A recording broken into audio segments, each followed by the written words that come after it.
Next question second, identify all the quadrilateral that है 4 sides और equal length. अब मैंने आपको पीछे बताई थी कौन कौन सी थी जिसकी सारी लेंथ इक्वल थी। ठीक है, इसका आंसर क्या आ जाएगा?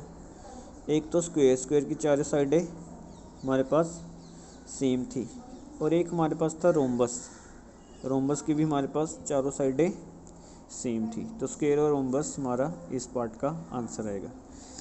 सेकंड, फोर राइट एंगल किस किस में बनते थे?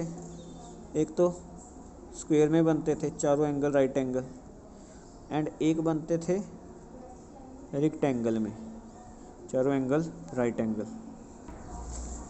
Next third question, explain how a square is quadrilateral. उसने क्या स्क्वायर एक क्वाड्रिलेटर कैसे बन सकता है? तो हम इसका आंसर लिखें, A square is quadrilateral, square is quadrilateral because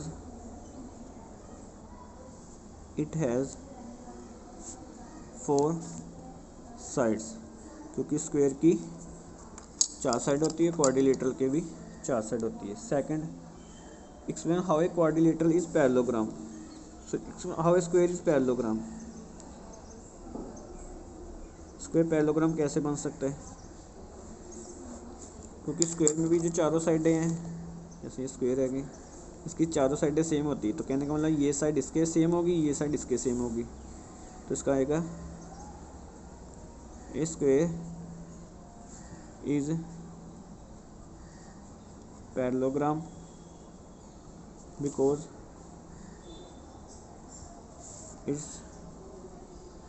opposite sides are equal, opposite sides are equally होंगी इसकी opposite sides. Third part, how a square is rhombus. ये तो सिंपल ही है, how a square is rhombus की भी चारों साइडें सेम होती है एंड स्क्वायर की भी चारों साइडें सेम होती है, तो हम लिखेंगे A square is rhombus because its all 4 sides are equal, क्योंकि इसकी चारों साइडें इक्वल होती है।